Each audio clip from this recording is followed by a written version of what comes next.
Assalamu alaykum, hörmətli Uyghur TV görürmənləri. Uyghur televiziyasının bu qitimlik söhbət proqrammasını görüşünlərni qızğın qarşı alırıq.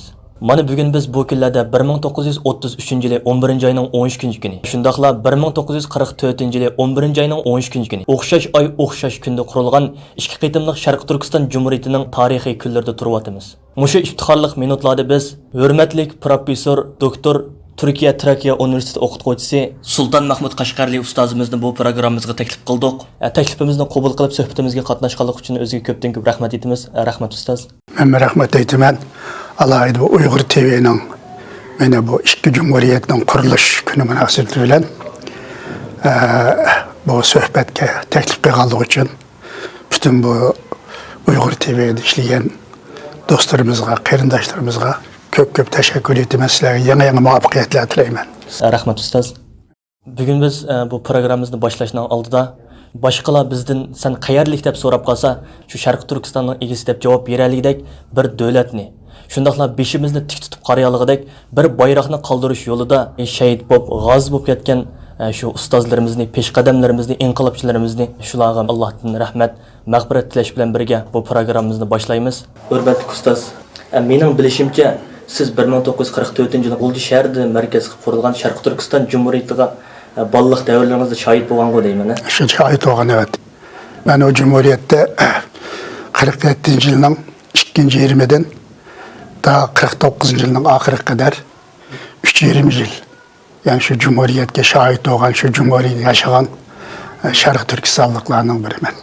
Programmamizning oldi bilan siz şu Sharq Turkiston Cumhuriyetiga shohid bo'lish jarayonida nimalarni ko'rdingiz, nimalarni his qildingiz? Ekranlarda ko'raman qarindoshlarimizga shuni bir o'rtoqlash bilan programmamizni boshlasak. Endi bugun bu suhbatni boshlashning oldida bilan Uyg'ur televizionini ko'rayotgan aziz Sharq Turkistonlik qarindoshlarim bilan Sharq Turkiston xalqining do'stlariga chin qalbimdan salom, hurmat va ehtiromlarimni ifodalab o'tishni bir vijdoniy burch deb hisoblayman. Bugun Xitoy hukmron guruhining dahshatli milliy zulmiga qarshi Sharq Turkiston xalqining qurolli ko'rish natijasida 1933-yili 12 noyabrda Qashqarda qurilgan Sharq Turkiston Islom Cumhuriyetining qurilishining 86-yilligi. Şunun bilan birga 1944-yili 12 noyabrda G'ulji qurilgan Sharq Turkiston Cumhuriyeti qurilganligidan ki bugun 75 yilligidan iborat ulug' bir xotir kunidir. Yani 12 noyabr mamlakat ichi va mamlakat tashidagi bütün Sharq Turkiston xalqining qutlug' bayram kunidir.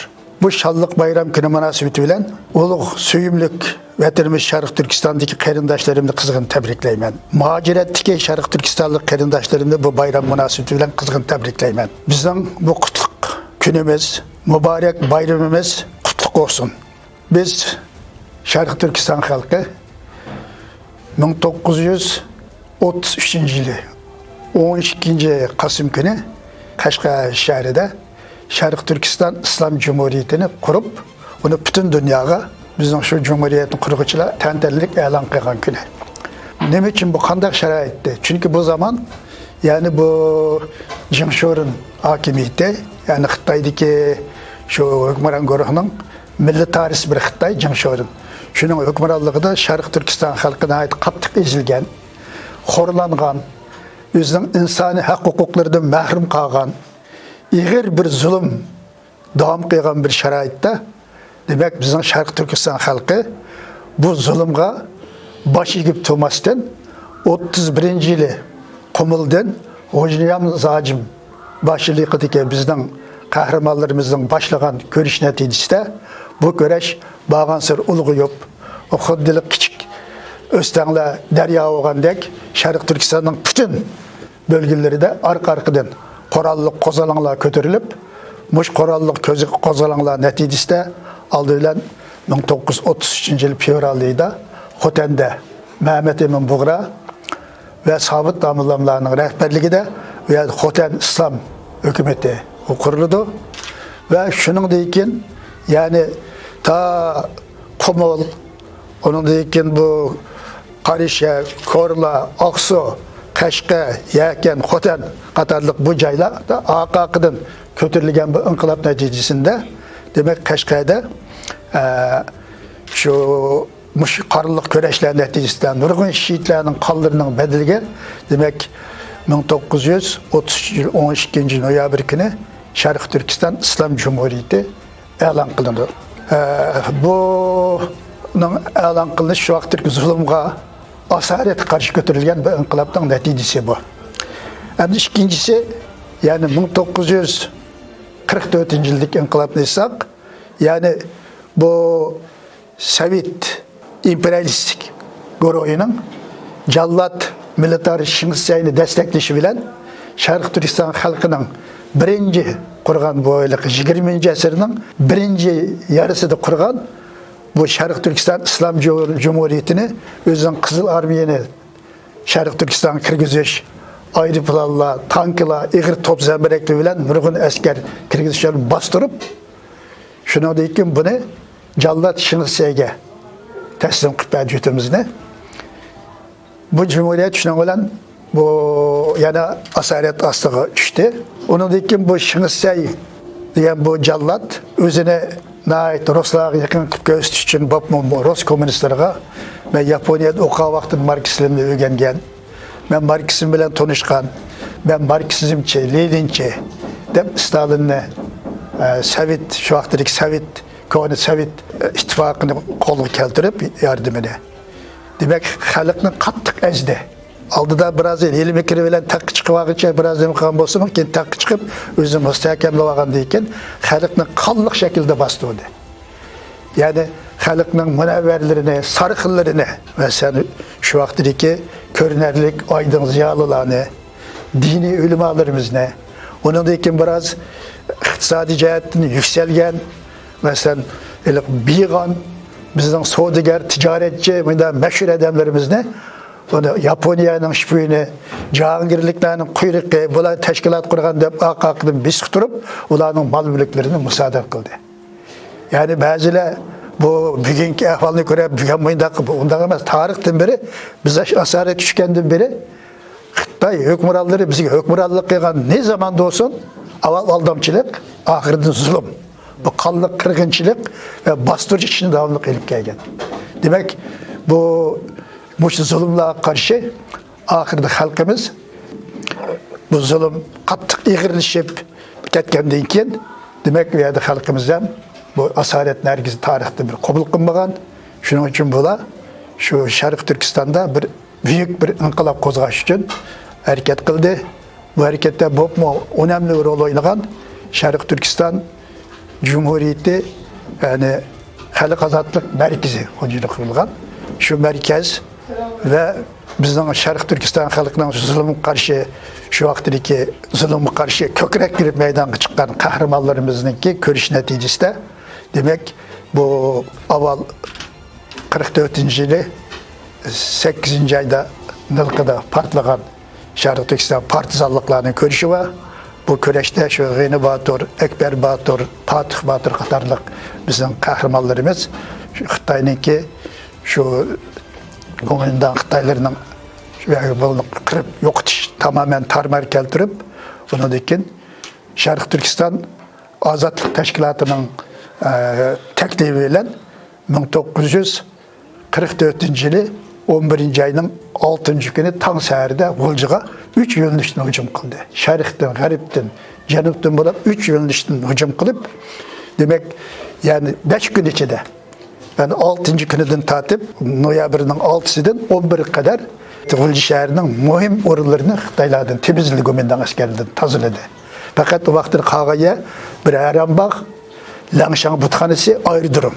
Onundan başqa hamma yerlarni tamamen ozod qilib, shuna bilan haliqi to'noning issig'i nayipish degan bizning xalqning bir maqolasi bor. Shu maqol bo'yicha, demak, shu vaqtdagi G'uljining O'qoq klub degan Uyg'ur, Qozoq, Qirg'iz klubi degan shu klubda bizning shu inqilob qatnashgan munavvarlarimiz qatnashib, Elxon To'ramning rahbarligida, demak, Sharq Turkiston vaqtli hukumati Cumhuriyetini e'lon qildi.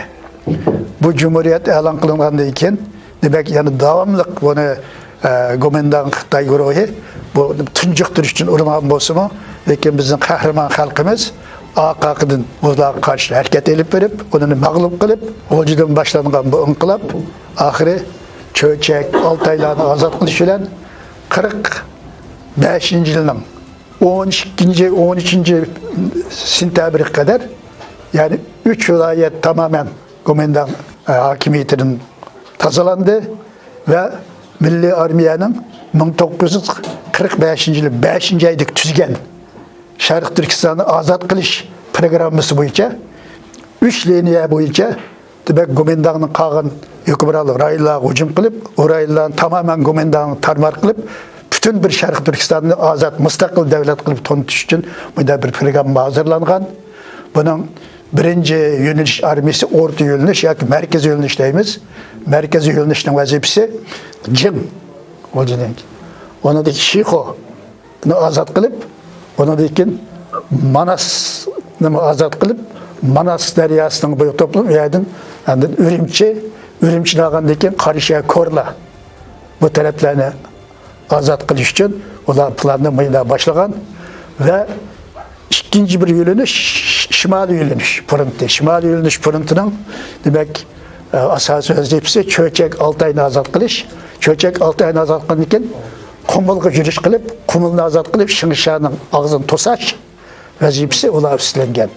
Hem de üçüncü yöneliş Canabi yöneliş. Canabi yönelişindeki başarı şu vakitteki kumandanı Sopahun Polkovnik, onun hem de hükümet vekilleri Abdülkerim Abbasov, Kasımcan Kamberi hükümet vekilleri. Bu da Tağır tağlarının mızdavan katarlık tağlarından ötüp, bayını azat kılıp, bayınıyken Aksu hücum kılıp, Aksu'nu elip, Aksu'dayken Kaşgar'a yürüyüş kılıp, Taşkorgan tarafta kozgalgan partizalar ile birleşip, yaken Khotan'ı azat kılıp, bütün Şarkı Türkistan'ın azatlığının müstakillığını kolu keltiriş idi. Ama bu inkılap şu devam kılıp atkan vakitlerde Manas deryasının 30 bin kişilik Milli Armiyan'ın kısımları top, tanka kısımları bilen teyavulap, hücum kıldığı vakitte Stalin'in tüyüksüz buyruğu bilen bu inkılaptın Manas deryasını boyup toxtup koygan. Ona nurgun şu vakitteki mesela Milli Armiyan'ın ofiserleri cangçılığı narazılık bildirip bazıları hatta ceza aldırıp ketken. Yani bunun bahanesi neydi dediği vakitte yani hepimizge ma'lum 1945 yılı fevralının 6'sından 11'e kadar Yalta degen, Kırım'ın Yalta degen şehrinde Amerika prezidenti Roosevelt, Anglia'nın baş ministeri Churchill ve Sovyetler İttifakı'nın ministerler Kenişinin başlığı Stalin başlığı da yani bir yığın açkan. Çünkü bu 44. yılının bu 2. kadar boğan aralıkta bu Germaniyanın ki Sovyetler tıpırgıdaki askerlerin tamamen çekindirilip uğraş Germaniya tıpıraklarına kirgen zamandı. 2. fırıntı açkan Amerika, İngilizler hem onun Afrika'daki Germaniyanın ki müstemlikelerine öğren biçit kılıp onu hem 2. fırıntını Avrupa'da içip onu Germaniyanı sıkıştırgan Germaniyanın ki Hitler Germaniyasının teslim oluş közü görünüp kalgan bir zamandı. Bu zamanda ola uçup ende belki bunun deyken uğraşının asas merkez Japonya oldu. Japonya meselesini kanday bir taraf kılımız. Dünyanın haritasını kanday şekillendirimiz. Diğer mesele müzakere veya çok soğuda olan büyük bir soğuda. Her bir çoğun devletler aşağıda soğuda o içe. Bu Amerika, İngiliz'in, Rusya'nın özara müzakeresi neticesinde Taşkı Mongoliyanı Gomindan'ın müstakillığını itiraf kılışı, onun bedeliga Şarkı Türkistan'ın hazırca Xitay'ın yani teritoriyasını kılışı, Gomindan Xitay hükümetinin terkibini kılışı hakkında karar algan. Bu karar hatta bu Can Keşikimi Gomindan hükümetine 6 ay içlik ma'lum kılınmagan. 2. ay etip 7. ayının ahirki kelgen vaxtida anadaki bu karar Can Keşik bildirilgen. Şu vaxtida hem de şu karar boyunca hem de bu Stalin şu vaxtdaki Milli Armiyanın baş kumandanı Pelinov degen adamı. Pelinov degen burun Çarosyanınki harbiy mekteplerinde akademist okugan. Keyin şu 18. yılı şu nime bilen boğan Sovet kızlar armiyası bilen o uğraşta bular mağlup bolup Bular Qozog'istondan Cho'chak shahriga kirib ketgan bular. 10 ming kishilik askar bu. O vaqtida bu o zamanki Yang Zemin hukumatı bunlarga ko'pini obdaniyalarga yerlashtirib, uningdan bir 2000 dek askarni yollanma askar qilib qo'lda qoldirib qo'ygan, ya'ni shu xalqlarni bostirish uchun.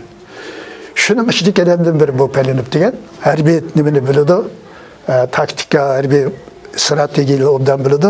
Shu to'ning qo'mondoni shuning nima qilib Kozlov degan bu general polkovnik orqali uni Moskvaga chaqirib general polkovnik Kozlov Pelinovga nima qilib to'xtat, Stalinning buyrug'i bo'ldi, to'xtatgan urushni. Bu to'xtatmagan bo'lsa bu urushni. Zaten o vaqtida bu Gomindanın generallarımız bizga çare yo'q. Biz hech qanday milliy armiyaning oldin to'shash imkoniyatimiz bo'lmadi. Shu zamonaviy qurollar bilan qarshilik ko'rsatsak-mi, bular hozir Urumchiga 180 kilometr yiqiyaga kelib qoldi. To'sish imkonimiz yo'q. Biz bu Urumchi markazini qurumga yetmashdan çare yo'q. Ya o'lib tugishimiz bizga yordam beradi. O vaqtida ular bardashlik bilan bu degan keyin oraliqda endi 45-yilninki yani 8. ayga kelgan vaqtida 8 avgustga bu Amerika Birleşik Devletleri'nin Japonya'ya 2 tane atom bombası atması neticesinde Japonya şu zamanki yani vaqtda 8. ayının 16. günü üzerine teslim bulduğunu jakalagan. Muşundaq bir şarayitde endi ikincisi sentyabrning 3. günü azal xatolaşımsa Japonya teslim bo'lgan shartnomasi kelishim qo'ygan. Shundan keyin endi bu Stalin endi Yaponiyadan bo'lgan o'zga bo'lgan Sovet Sovetlar bo'lgan tahdidning tugaganligini his qilib, undan keyin bu urushni shu to'xtatgan. Ya'ni bizning shu 3 tane davlatning o'rtasidagi siyosiy savdo natijasida bir Sharqiston xalqining manfaati, milliy manfaatlar qurbon qilingan. Endi ularning bahanasi nima? Hozir dunyo tinchlik davrida qadam qo'ydi. Agar bu urushni davom qilaversa, Amerika, Angliya Gomindanı can keşini kollaydı. O zaman biz sizni qollab, vuruşning eng cho'ngi shu Sharq Turkistonda bo'ladi. Nurg'a odam qirilib ketadi. Hozir can keşik tinchlik bilan hal qilish qo'shilyapti. Men uning huquqini taniyman deb, uning uchun sizlar nimaga shunga kelishib, masalan tinchlik bilan hal qilinglar deb qistigan. Shu zamonda hatto Ilhon To'ram qarshi chiqqan buningga. Pelinovni chaqirib, sen nima deb bu urushni to'xtatsan? Nima uchun bizning xabarimiz bo'lmaydi? Desam, men buyruq bilan ish qildim. Kimning buyrug'i bilan ish qildim? Men Stalinning buyrug'i bilan qildim buni. Masalan, generallik unvoni Stalin berganmi, biz berganmi? Sizlar bergan. Yulib olganining pogonlarni yulib tashlab etgan. Sen nima uchun bizni xabar qilmay to'xtatib qo'ysa? Endi ashuna bilan demak bu bitim, 11 bitim degan Sharq Turkiston Cumhuriyetining oldini olish, uni qayta yanash burunqi mustamlikaga olib keltirishniki bir qadam edi. Sovetlarning buni 9. ayning shu 15'e kadar saqlab turishi 6 aydan uranium atom bombası. G'uljdan nima deb Avral tog'laridan uranium chiqdi. Ular atom bombası yasashga nəhayət muhtoj edi. Buni yasash plani bor. Shuning uchun bu uraniumlarni qo'lga keltirish uchun 6 ayning bu cho'chakning elinishini biroz kutdi. Keyin endi buni ega olgandan keyin bu urushni to'xtatdi. Uning dastlabki zamonda Sharq Turkiston Cumhuriyeti'nin yalğanını qo'llash qiyofati kirib olishi faqat birinchisi Shimistaydan intiqom olish. Chunki Shimistay keyingi zamonda Sovetni 2. Dünya urushidan Hitler Germaniyasi Moskva bu so'g'ish kelib qurish olgandan keyin jankayishiga o'zini etib, Sovetning u yerdagi qumida turadigan, ya'ni bir polk deydi, bir polk emas, bir brigada askarini chiqarib etgan. Sovetning butunlaylik maslahatchilarini haydab chiqarib, o'zini jankayishning qo'yniga atgan. Shundan bilan Sovet Sharq Turkistonlik manfaatini qirib qolgandan keyin, undan keyin shu vaqtda xalqning nəhayət razılığı var. Gomindan qarşı üyəbiyyət təşkilatlar qurulgan bunu hukum. Ondan biz burun Ilhon To'ramning ağzı kirib olgan. Menda bizim bakan deb sizlar 33 yillik inqilob nima qildinglar desa, undan biz xato qilgan, undan tajriba sabaq qildik. Biz buni degan sizni davomli qo'llaymiz. Oxirgacha qo'llaymiz milliy mustaqilligini. Deb nimaga kirgizgan? Mushning bilan endi bu inqilob 49 yillik kelgan vaqtida demak bu Stalin Sovet imperiyasi bilan bu Xitoy kommunistik hokimiyat til biriktirib, shu vaqtdagi Sharq Turkiston hukumatining asosiy mas'ullari Ahmadjon Qosim, Is'hoq Beg, Dalilxon Sugurboyev, Abdukarim Abbosovlarni o'z aeroplan qazosi degan bir uydirma uydirib o'ltirib, Şərq Türkistan'ı Xitay Komünistinin işğal qilishigə yeşil işqi qilib berib, onunğa maddi hem her cihetdeki yardımını verip, demek Şərq Türkistan'dan qaytadan müstemlike açışıq sebep olgan. Endi ben şunun için bu adam ben işte ne kılayım? Şu münasebet bilen ben şu 33. yılı ve 1944 yıllarda kurulgan Şərq Türkistan Cumhuriyetlerinden kuruluş gününe hatırlaş faaliyetlerine elip bağırımızda bu iki cumhuriyetten kuruluş için canlarını fida kılan şehitlerimizge, kahraman rehberlerimizge, yani Savut Damıllam, General Mahmut Muhiti, Hocam Niyaz Hacim, Abdüniyaz Kamal, Elihan Törem, Ahmetcan Kasimi, Geni Batur, Fatih Batur, Ekber Batur, Osman Batur'lara Allah'ın rahmet dileyimiz. Ulan hürmet ve minnettarlık bilen biz hatırlayımız. Ömrünü ötküzüp atkan gazilerimizge salametlik, uzun ömür dileyimiz.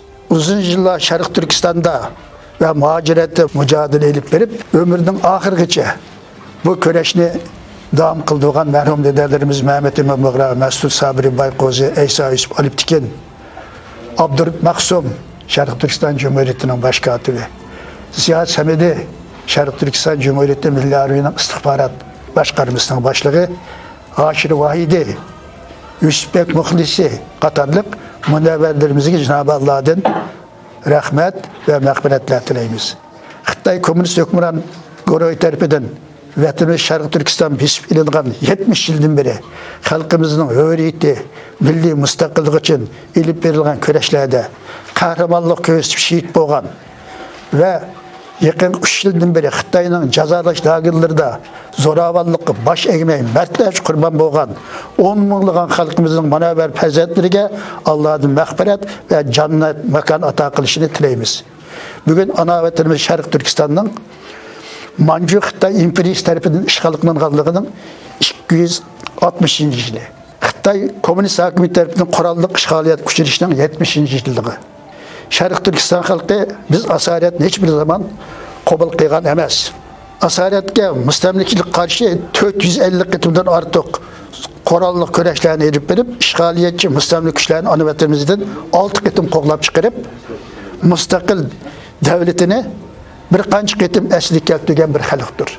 Bunun mesela bu 20. asırning birinci yarısida demek iki ketim biz Şərq Türkistan Cumhuriyeti. Birisi Qashqarda qurilgan Şərq İslam Cumhuriyeti. Yani bizde G'o'jada qurilgan Şərq Türkistan Cumhuriyeti. İki cumhuriyetni biz qurgan.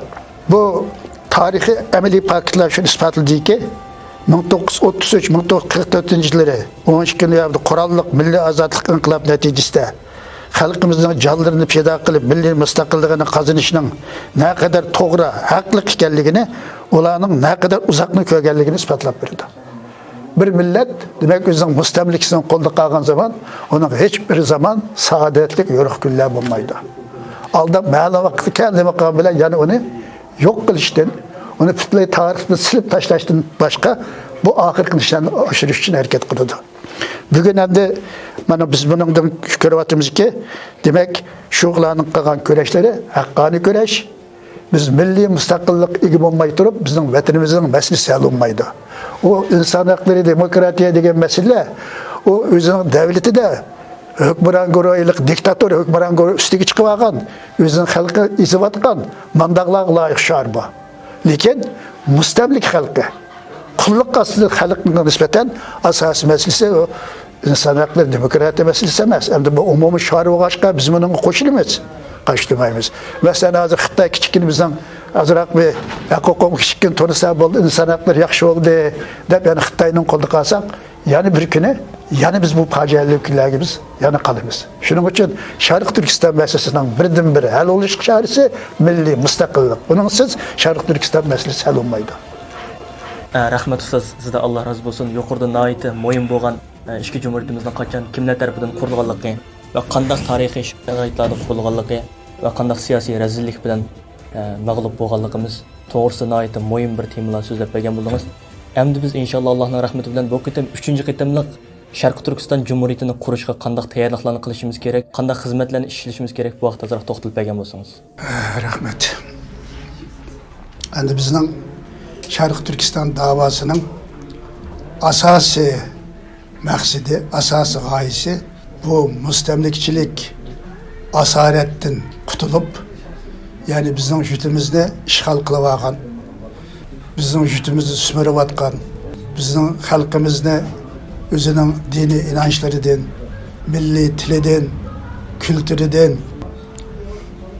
tamamen milliy mevcudiyetini tamamen yok qilib, bizni Xitoylashtirish uchun urinayotgan bu Xitoy hokimiyatining bu mustamlikachilik tuzumini bichit qilib, o'zimizning milliy mustaqil davlatimizni asli keltirishdan iborat. Endi bizning hozir bugun xalqaro ko'rishimiz, yani yeni bir basqıç qadam qo'ydi. Sharq Turkiston davosini biz xalqaro miqyosda bütün dünyadaki devletlerinin hissdaşlığı, qo'llashiga ega qilish uchun biz mayli mamlakat do'stman nurg'ayl bizning qahramon mujohidlarimiz shehid oldu shu yo'lda, qurbon berdi, kurash qildi, jonlarini berdi. Muhojiratda ham dunyoning har qaysi mamlakatlariga tarqalgan Sharq Turkistonliklar o'sha vatanning hurriyati, istiqloli uchun büyük kurashlarni ilib bordi. Endi masalan Sharq Turkistonliklarning bu dünyadaki devletler taqilishi hozir o'sha bir qancha 10 yildan beri nihoyatda rivojlandi. Hozir dunyoda zaten Sharq Turkistonlik Uyg'ur bo'lmagan, Sharq Turkistonlik xalq bo'lmagan davlat oz qoldi. Dunyoning ta Avstraliyadan tortib, ta Kanadagacha, Amerikadan tortib Yaponiyagacha, bütün yani mayli İslam dünyasının olsun, mayli Türkiye olsun, nurg'un davlatlarda bizning Sharq Turkistonlik insanlarımız paydo oldu. Bular hammasi shu joylarda turli dernekler, jamiyatlar, vakflar qurib, hatta ba'zi arzunbaq cho'ng siyosiy, simolli xarakterlik hukumatlarni qurib, hukumat qurib, bu davoni yeni bir bosqichga ilib keldi.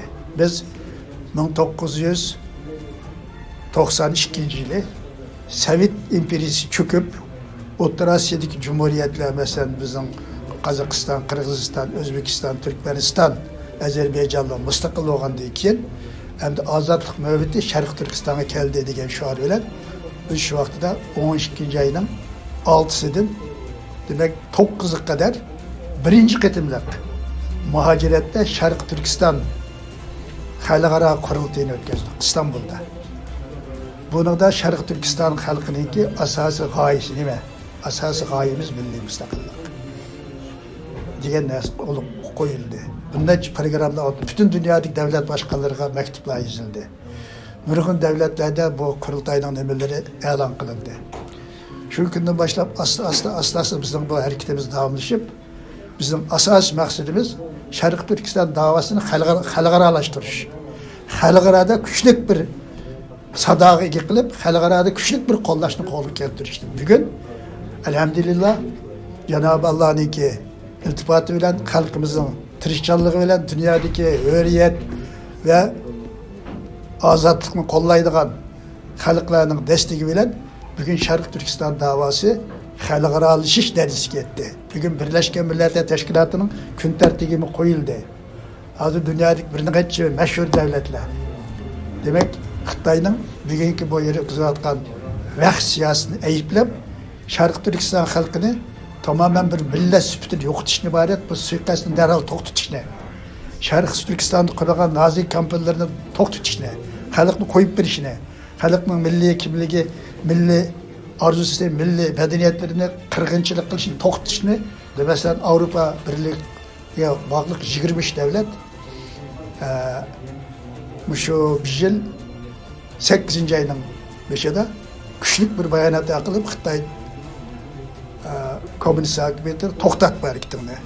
Bu bir vahşilik, bu bir qirg'inchilik, bu irqiy qirg'inchilik deb uni ogohlantirish berdi.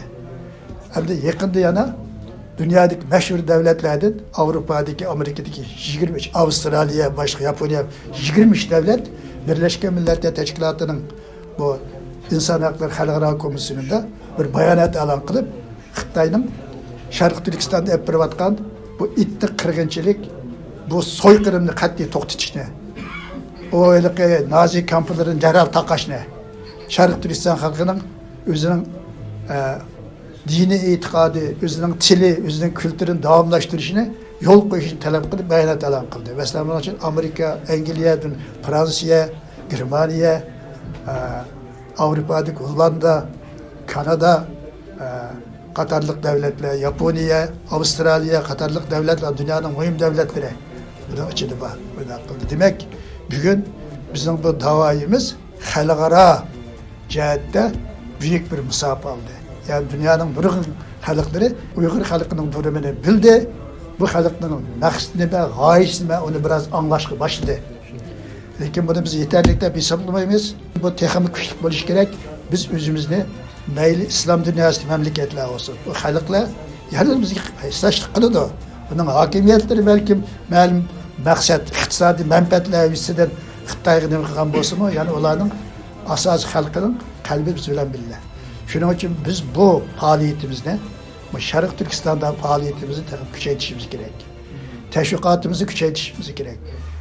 Bütün dünyada her yerde yaşayotgan teşkilatlar bu faaliyetini kuchaytirish kerak. İslam memleketleriga anlatışımız gerek, başka devletlik insanlarga anlatışımız gerek. Bu Sharq Turkiston meselesi insaniyet meselesi. Bugün insaniyetin şerhi kılavatkan bir dağ, bir hücum. Bu yalnız Sharq Turkiston halkının meselesi emas. Sharq Turkiston halkının meselesi hal olsa dünya teşrikinin büyük töhfe olurdu. Belki dünyadaki bu diktatör kişilerin büyük bir zerbe olurdu. Dünyanın demokratiye, insani hak hukukları qarab, mengişliğin büyük bir his koşudu bu iş. Şunun için bununla biz bu hizmetlerimizi kuchaytirishimiz gerek. Ben bunun yani bir ay ilgili ben Avrupa'daydım. Ben bu Avrupa'da bir şekilde devlet ziyaret kıldım. Sonra bu Belgiya'nın Brüksel'deki o namayış, Öktebr'nin birinci günü bizim bu asaret küçüğümüzün 70 yıllık namayış bitildim. Şu an biz bir ötelge düşken üyede. Öteldim yani bir Türkler caylaşkan bir rayın var iken, ya tamak famak işlerimizi kolaylık deyip, şu an yetkiliğim bulup öteldim. Bir taksi çakırıp baydıdık, o öteldeki Belgiya'daki kimisi. Bir taksini çakırdı, camdalarımızı koyup, kısak, o taksi getirip sizle kim o deyip sordu. Nereden geldiniz? Türkiye'den geldik dedi. Milletten aldığımız biz Uygur dedik. Desek Allah Allah, sizler nahit igir ahvalda yaşavatısından bilip durvatımız, bizim yüreğimizin ağrıvatıdı bununla. Allah sizler yardımcı olsun. Taksi şoförünün gibi. Şu an bir yerli halk değil mi? Yerli halk hem de. Bunu hem de biz fukammuda herhalde şu Bilgiye'nin vatandaşı. Bilgiye vatandaşı. Bu ya Bilgiye'lik mi? Ya bir kalan Müslüman devletleri gelip şey yerleşken mi? Onu biz ilgili bulduk, düşüp buna da pul tanısa katli anmayman dedi. Allah'ım dağıp koyanlar dedi. Bana dağıp koyanlar, sizlerin ahvalınla nait iğir. Ben şununla nait içilmen uykum bozuldu. Onun için de onu tanılayıp şunu çıkaysak mı? Ya anmayman. Bugün Uygur'un meselesi demek adli şoför mu? Bunu düşünüp bunu bizi teşvik kılamadı. Şunun için bu bir yaxşı ahval. Bunu rivaylandırışımız gerek. Şu teşvikatımızı anlatışını küçüğümüz. Zirik mesleğimiz lazım bundan. Yani bu birinci işimiz. Yani biz aldığımızda yani mühinde kılımızda bir halkaranın yardımımız gibi mühim. Hem de Xitay hem de dünyada çok devletten biri. Yolumuz müşakkatli, yolumuz uzun. Allah'ın takdiriyle çok iş yapılışım mümkün. Lakin biraz yani cereyan ilişim mümkün. Her şeyin eskimiz tayarlı konuşmamız lazım. Bazenler deydiken pahalı mühinde kıldı. Ne oldu bu? Hiçbir netice çıkmadı. Onda demez. Netice var. Bugün dünyanın hepsi devletleri birleşip Xitay'a agahlandırış berivatkanı şu netice. Şu bizim görüşümüzün neticesi. Bu meselemiz uxlap yetip cim bulup o halkımız ne bolsun deyip yatkan bolsak onda bulmaydı. Şunun için bunu endi biz Allah-u Teala ne deydi? Gayret kılış gerek, çiliş gerek, hareket kılış gerek.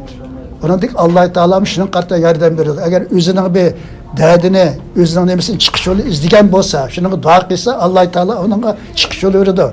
Ama üzüm piş ağzını uçtap yitip Allah'a kıtmasın dese o davamım icabet bulmaydı. Şu için bazı baylık bu davadan özünü kaçırış için bunun gücümüz yetemedi bu Xitayga. Allah özü bizim kıtmasını da bunun bir kere değil. Bu da ondan bir özünü kışkamış davadan bir bahane. Bu insanların uygunuş gerek. Hazır Sharq Turkistonda muhaciretlik adamının ki bir adım tıkkını, bir adım ailesinin birisi kolu elinmeyen, evsiler sorulmayan adam yok. Onda adamlar adı aile az. Shuning uchun biz bunga büyük gayret qilishimiz lazım. Teşvikatını kuchaytirishimiz kerak. Bu davlatlarla aloqamizni kuchaytirishimiz kerak. Ahvolimizni texnik to'liq anlatishimiz kerak. Bu birinchisi bizning. İkincisi biz adam yetiştirmemiz gerek. Adam yetiştir. Meyli dini cihetten olsun, meyli ilmi pen cihetten olsun, biz adam yetiştirip gerek. Bizden hazır burun inkılaplarımız ne dese, bizden okuştan mahrum kılgan. Bizden hem tarafımızı takvili çetk eden çıkarmagan. Şunun için bizim vaktideki muş inkılapta kahramanlık göstersek mi, biz cozullu yanılıp kalgan. Aşılım aldam kaltısı biz aldınıp kalgan. Eğer biz bunun birinci işimiz, bizim şu ikinci bir mühim işimiz adam yetiştir, yaşlarını yetiştiriş. Her kayısı pellerde, atom, yadro pellerinde, bütün peller, kanun, diplomatiye, hem sade adam yetiştirişimiz gerek. Dini cihetime yaxşı alimlerle yetiştirişimiz gerek. Bu bizim ikinci bir tayyorlikimiz şu. Bizimiz adam olmasa, bir kadro olmasa, o bizim işimiz yaxşı olmaydı. Kuruganda biz tayyorlıksız kalıp kalırız. Şunun için bu ikinci bir mühim iş. Üçüncüsü, şu biz özümüz elip bağlan inkılaplarını. Biz mesela bu Xitay'ın, ben yukarıda ettim, Manchu Xitaylarının müstemlik çıpağımızga 260 yıl oldu. 260 yıl jarayonida biz 450 qitimizin bir inkılapını, Kur'anlık inkılapını kılıp, bunu 6 qitim memleketimizin haydap çıkardık. Ama 20. asırın bu birinci yarımındaki inkılap, şu ikisini koşkanda biz 6 qitim Xitaylarını haydap çıkarıp, Manchu Xitay'ın müstakillik bayrağımızı tikligen vücutga. Biz tarihten beri 12'den artık imperiya çok. Hem devletler kurgan bir halk. Bizim devlet kurmayı biz dağlık ötken emas. Xitayning o ezelden bizim tuprağımız.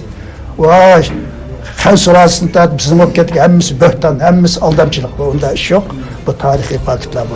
Şunun için biz bu cihette demek bizim köreş tecrübelerimizde. Şu 260 yıl veya yakın 100 yıl, bizim yakın 100 yılda bizim macerettik bir köreş hepimiz içinde. Muş köreşlerimizin tecrübe sahiplerinde. Ne için biz aldığını bugünkü çıkıp kaldık. Bunu yaxşı tecrübelerini xulaslap, biz bunu evlatlarga, halkımız gibi anlatışımız lazım. Bolup mu?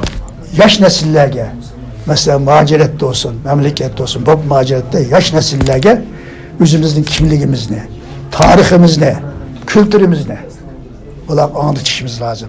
Muş köreşlerin tecrübe sahiplerini anlatışımız lazım. Mesela hazır bazı yaxşı var, mesela til nedir? İçildi. Mesela benim nevrilerim Uygurca kursqa berip yakşam büküldüre Uygur tilini öğrenip atıdı. Biz müşahir tuğulgan ballarının hemmisi biz Şarkı Türkistanlık gelmez. Biz Türkiye Türkçesini öğreneyle, başka İngiliz ne çıkıldı öğreniş insana paylık neyse. Lakin özümüzden tilini unutmaslıqımız lazım.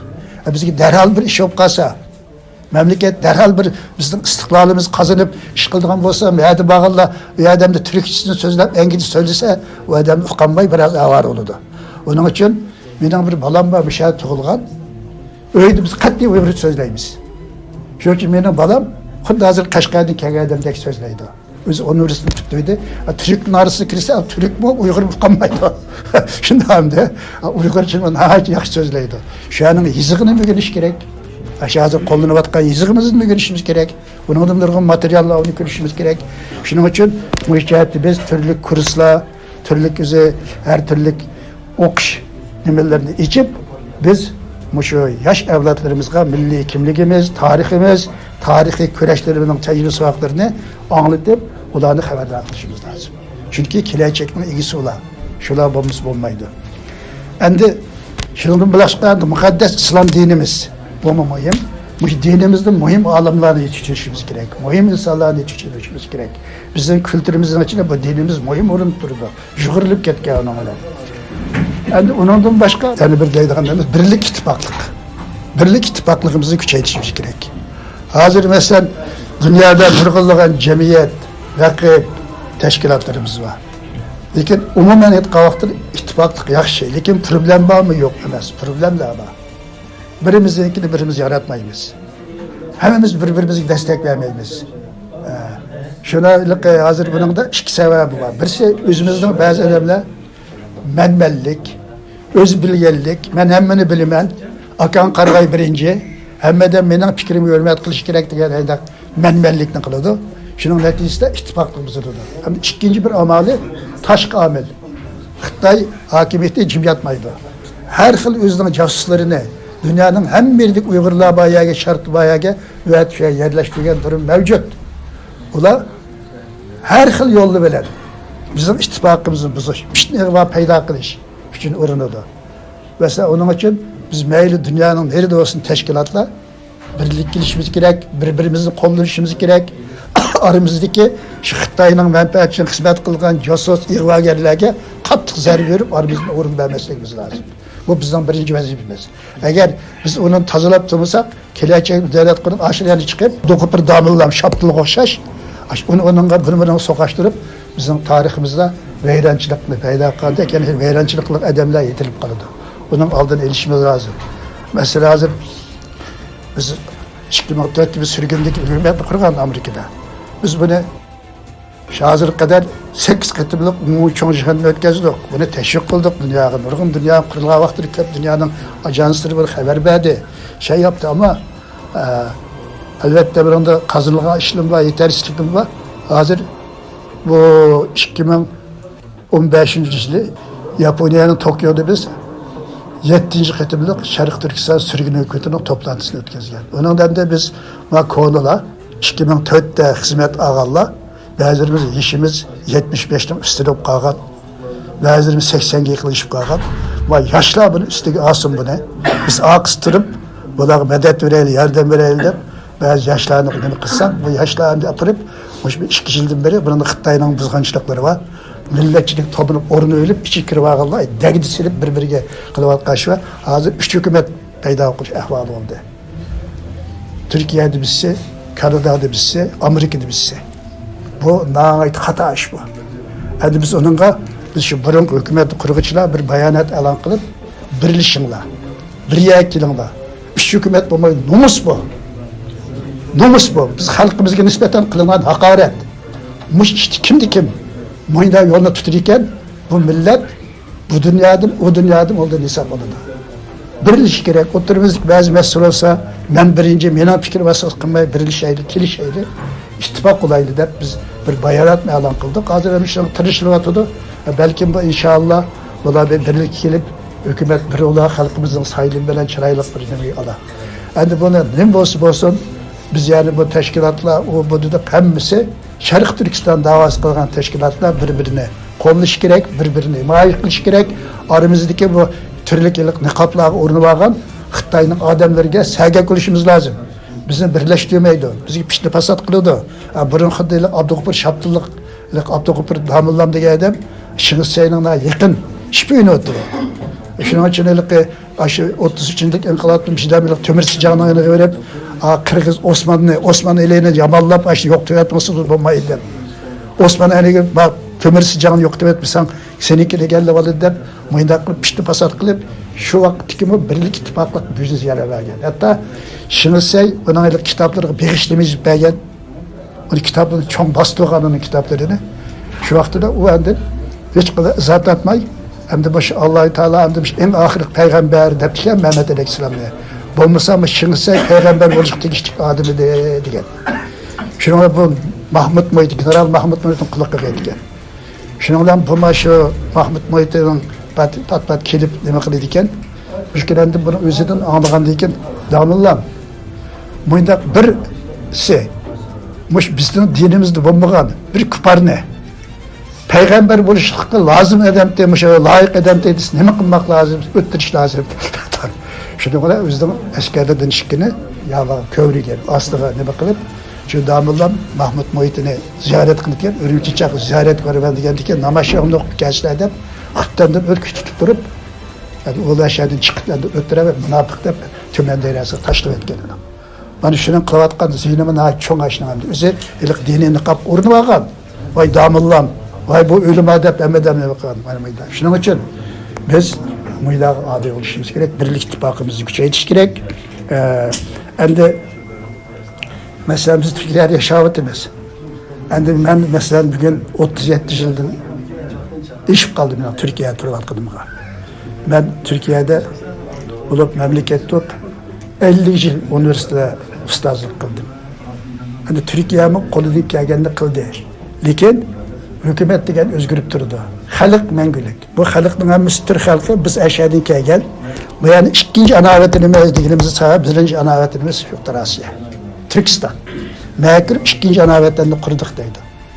Şunun için biz endi bu halk biz endi iş kılıp jık yani hükümet olsun kolundan kelgen işini kıldı. Yani eksiklik var mı, yetersizlik var mı? Var. Lekin bunun mu fikir tüzülüp getirganlığımız işinimiz. Endi bazılar müşahidin turup, müşahidin ne kılıp, müşahidin Avrupa'ya ketip bazı Türkiye'ni karlaydıgan onda hata işler kırvatır. Ondan nankorluk kılıdı. Ondan kımısın. Şöyle müşahid neçe yıl yaşadı. Müşahid turup Kanada'ya gitti, müşahid gitti. Onun için biz Türkiye Cumhuriyeti'nin belki bizim işimizge bir gün uçuk oturga çıkıp tekimi obdan destek verdiği günler keldi. Halk mühim ve saylan bilen bunu der iş. Halk mühim bo'lgan değil, halk işimiz gerek. Türk milletiga işimiz gerek. Bunu qilishimiz gerek. Bunu endi ahirgi narsan deb bunu aytib qo'yman. Umuman biz hozirlik qilishimiz gerek. Belki Allah'ın taqdiri bilan Xitoy gümbirlab tushib, bizim shuningga biz nima ish qilamiz? Hamma jihatdan, tashkiliy jihatdan, odam meselesi jihatdan, ideologiya jihatdan, her jihatdan tayyorligimiz puxta bo'lishi lozim. Cenab-ı Allah bizga tez fursatda o'zining hurriyat va istiqlolimizni qozonishga nisbat aytsin. Bu ikki cumhuriyatni qutlagan jamoamiz albatta 3-chi cumhuriyatni qurish uchun fidokorlik bilan biz o'z kurashlarimizni olib berishimiz nihoyat muhim deb o'ylayman. Rahmat, Allah razı olsun ustoz.